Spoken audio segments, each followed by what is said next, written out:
कभी आपने किसी मूषक को देखा है? उसे सदैव कुछ न कुछ चाहिए होता है, कुतरता रहता है दिन भर रात भर। कभी आपके रसोई घर से कुछ उठा लेगा, कभी भंडार से कुछ उठा लेगा, कभी आपके वस्त्र फाड़ देगा, कुछ उठा के अपने बिल में ले जाएगा। किंतु आप देखिए, उसे कभी संतुष्टि नहीं मिलती, उसका पेट कभी नहीं भरता। इसी के विपरीत होती है नदी। किसी से कुछ नहीं चुराती, केवल बांटती है। अपनी इस जल को इस प्रकृति में बांटती, इस धरा को सींचती जाती है, इस प्रकृति को एक नया जन्म देती जाती है। और यही नदी जो सदैव केवल बांटती है, आप देखेंगे कि ये कभी खाली नहीं होती। इससे आप क्या समझते? जो सदैव छीन कर खाता है वो सदैव भूखा रहता है। जो व्यक्ति सदैव सब में बांटता है उसे ये भूख कभी नहीं सताती। वही मूषक जो सबसे छीनता है अकेला पड़ जाता है, उसके शत्रु बन जाते हैं। वही नदी जो सब में केवल बांटती है, उसे लोग माता समझकर उसकी पूजा करते हैं। इसलिए छीनने में नहीं, बांटने में विश्वास रखें। भाग्य, कितना सुंदर शब्द है ये भाग्य। किंतु जितना सुंदर है उतना ही रहस्यमय भी है। कब क्या हो जाए कोई नहीं जानता। लोग कहते हैं कि भाग्य में जो लिखा है उससे अधिक कुछ नहीं मिलता, उससे कम भी कुछ नहीं मिलता। नियति की जो लिखी है वो कभी नहीं मिटती। किंतु कोई ये नहीं समझता कि नियति आपकी नीयत से बदलती है। यदि आप शुभ विचार रखेंगे, शुभ कर्म करेंगे, तो नियति आपके साथ अशुभ होने ही नहीं देगी। कभी आकाश में पंछी को देखिए, वो कभी भी भाग्य पर निर्भर नहीं रहता। चाहे कितना भी तूफान आए, कैसी भी हवा चले, घूमता है एक एक तिनका उठाकर अपना सौभाग्य, अपना घर स्वयं बनाता है। अपनी संतान को अस्तित्व में लाता है, उसका पालन पोषण करता है, उसे उड़ना सिखाता है। भाग्य पर निर्भर कभी नहीं रहता। और यही बात हमें भी तो सीखनी है। स्मरण रखिएगा, आपका भाग्य कोई लिखी हुई नियति नहीं है। आपका भाग्य वो सत्य है जो दिन प्रतिदिन आप स्वयं लिखते हैं।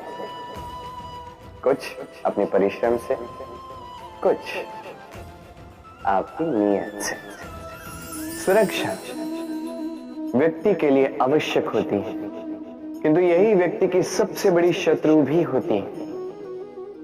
कैसे? सोचिए, एक व्यक्ति जब सुरक्षित वातावरण में होता है तब उसमें आलस आ जाता है। वो जानता है कि ना मुझे भविष्य के लिए कुछ करना है, ना आज के लिए कुछ करना है, केवल जीवन जीना है। इस सुरक्षा चक्र से बाहर निकलना अति आवश्यक है। सोचिए, पंछी जो अपनी संतान को जन्म देता है, कुछ समय के पश्चात उसे घोंसले से निकाल देता है। क्यों? यदि ऐसा नहीं किया तो वो संतान जीवन जीना सीखेगी ही नहीं। यदि उसे डाली से नीचे नहीं फेंका तो संतान उड़ ही नहीं पाएगी, उसके पंख सशक्त नहीं होंगे, वो स्वयं का घोंसला बनाएगी ही नहीं। पंछी अपना घोंसला तब बनाते हैं जब उनके अभिभावक उन्हें छोड़ देते हैं।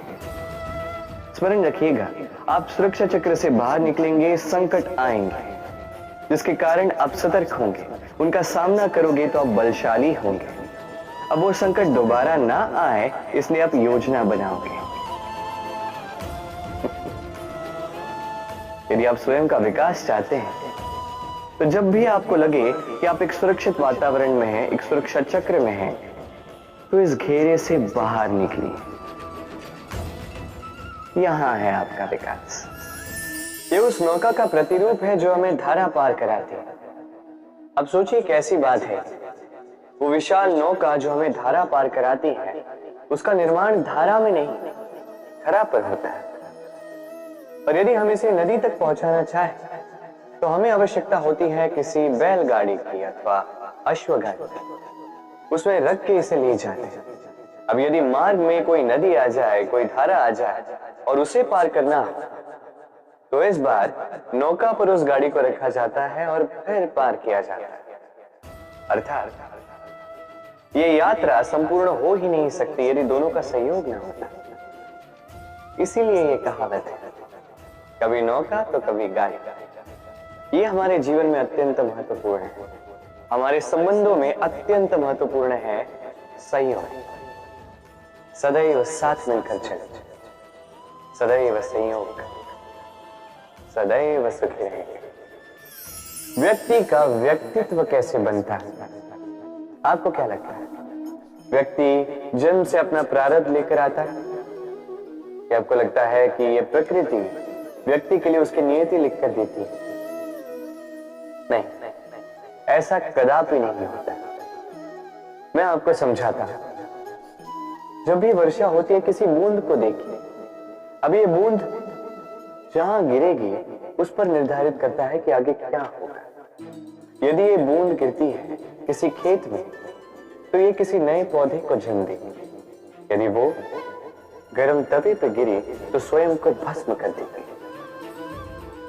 यदि वो किसी सर्प के मुख में गिरती है तो विष बन जाती है। सीप के मुख में गिरती है तो मोती बन जाती है। यदि वही किसी पत्ते पे गिरे तो ओस बन जाती है। एक ही बूंद, किंतु उसकी संगत उसका भविष्य और उसका व्यक्तित्व निर्धारित करती है। अब वो तो केवल एक बूंद है, उसके हाथ में है केवल गिरना। कहां वो भी वो निर्धारित नहीं कर सकते। किंतु आप मनुष्य हैं। आप चुन सकते हैं कि आपकी संगत क्या होगा, किन लोगों के साथ आप पलेंगे बढ़ेंगे। तो अच्छे से कीजिए, क्योंकि ये चयन आपका होगा, क्योंकि ये जीवन आपका है, भविष्य आपका है। अब महान बनना है या नहीं, ये निर्णय भी आप ही का होगा। मनुष्य का स्वभाव होता है सदैव वही बोलना चाहता है, कभी किसी की सुनना नहीं चाहता। किंतु उसका ये स्वभाव उसे एक बहुत बड़े ज्ञान से दूर रखता है, सामने वाले व्यक्ति के व्यक्तित्व के ज्ञान से दूर। इसलिए यदि आप किसी को पहचानना चाहते हैं, उन्हें समझना चाहते हैं, तो उन्हें रोकें, बस बोलने दो। क्योंकि व्यक्ति का व्यक्तित्व होता है उसके शब्दों में और उसका वास्तविक रूप छिपा होता है उसकी बोली के पीछे। बोलने दें, धीरे धीरे करके आप सब समझ जाएंगे। यही अंतर होता है एक साधारण पुरुष में और एक महापुरुष में।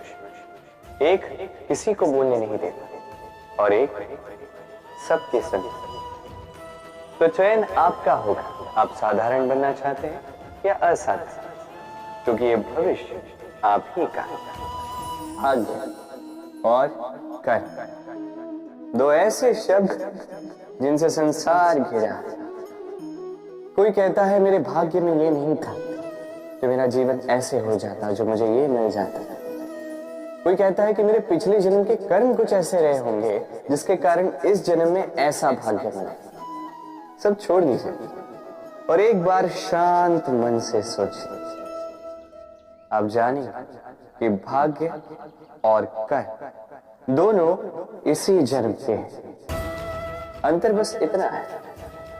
बात की जाए भाग्य की, तो इस भाग्य से आप जितनी आशा करोगे उतनी ही निराशा पाओगे, क्योंकि ये आशा आपको कर्म करने से रोकती है।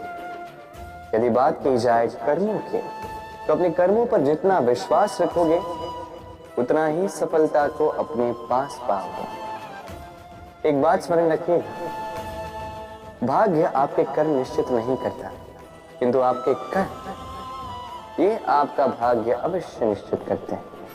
वर्षा ऋतु आरंभ होते ही पक्षियों के खेलों में संताप मच जाता है, और ऐसा हो भी क्यों ना। घोंसले टूटने लगते हैं, वृक्ष गिरने लगते हैं।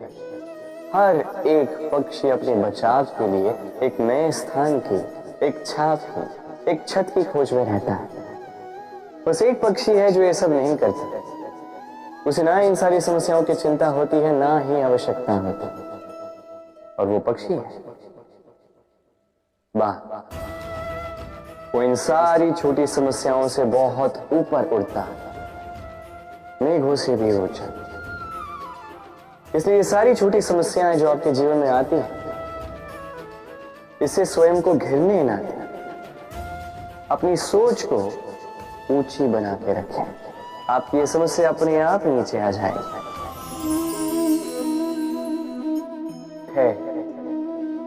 ये धैर्य क्या है? कोई गुण, कोई भाव, कोई सोच? मेरे लिए ये धैर्य एक सवारी। आप सोच रहे होंगे कि ये कैसी सवारी? सवारी तो अश्व की हो सकती है, हाथी की हो सकती है, ऊंट की हो सकती है। धैर्य की सवारी क्या होती है? चलो आपको एक बात बता देता हूं। इस संसार में ऐसी कोई सवारी नहीं है जिसने कभी अपने सवार को गिराया ना। चाहे वो ऊंट हो, चाहे हाथी, चाहे अश्व, कभी चलते चलते डगमगा ही जाते हैं। फिर वो सवार पहले गिरता है किसी के घुटनों में, फिर गिरता है स्वयं की दृष्टि में। किंतु धैर्य की सवारी ये कभी किसी को नहीं गिराती, कभी नहीं। ना वो सवार किसी के घुटनों में गिरता है, ना ही स्वयं की दृष्टि में। क्योंकि धैर्य आपको विवेक देता है, विवेक आपको योजना देता है, और योजना देती है आपको शक्ति अपने लक्ष्य को पाने। समझे? धैर्य साथ अपने आप को और धैर्यशील बनाइए। इस धैर्य की सवारी कीजिए और फिर बस देखिए कैसे ये सवारी आपको आपके गंतव्य तक ले जाती है। पुस्तिका से हम क्या कुछ नहीं सीखते। ज्ञान हो, विज्ञान हो, इतिहास हो, सब सीखते हैं। कहते हैं एक अच्छी पुस्तिका, एक अच्छा ग्रंथ प्राप्त हो जाए तो वो सहस्त्र मित्रों के समान है। किंतु यदि एक अच्छा मित्र मिल जाए तो वो समस्त ग्रंथालय के समान होता है। वो आपको कर्म का ज्ञान देता है, सफलता का विज्ञान समझाता है, वो आपको इतिहास में अमर कर देता है। इतना ही नहीं, वो केवल आपको मार्ग दिखाता नहीं है, अपने साथ लेकर उस मार्ग पर चलता भी है। इसलिए यदि जीवन में आपको कोई अच्छा मित्र मिल जाए तो उसे सहेज कर रखें, उसे संभाल कर रखें, जीवन संभल जाएगा। प्रतीक्षा, प्रयास, दोनों जीवन के अभिन्न अंग। देखा जाए तो हम सदैव किसी न किसी की प्रतीक्षा कर रहे होते हैं, चाहे व्यक्ति हो, चाहे कोई क्षण हो, चाहे कोई भावना, कुछ भी हो सकता है। और देखा जाए तो सदैव कोई न कोई प्रयास भी कर रहे होते हैं। जैसे सफलता के आने की प्रतीक्षा, असफलता ना आए इसके लिए प्रयास, सुख आने की प्रतीक्षा, दुख ना आए इसके लिए प्रयास। अब प्रतीक्षा और प्रयास का एक अत्यंत घनिष्ठ संबंध है, और वो ये कि प्रतीक्षा करने वालों को उतना ही मिलता है जो प्रयास करने वाले पीछे छोड़ जाते हैं।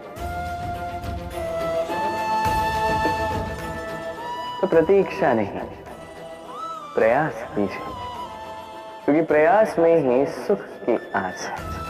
सूर्य का ताप कितना प्रखर होता है, सारी वनस्पतियों को सुखा देता है। तालाब हो, सरोवर हो, नदियां हो, सभी सूख जाते हैं। किंतु कभी आपने सुना है सूर्य के ताप से समुद्र सूख गए?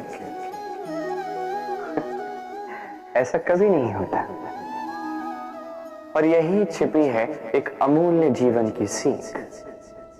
समुद्र की भांति स्वयं को धैर्यशील बना दोगे, स्वयं में वो संयम लाओगे, तो कठिनाइयों के धूप आपको कुछ नहीं कर सकती। आपसे वो भाप निकलकर एक मेघ बन जाएगा जो जाके सूरज को ढक देगा, और फिर होगी केवल सफलता की वर्षा। तो आइए और मेरे साथ धैर्य से कहिए, राधे राधे।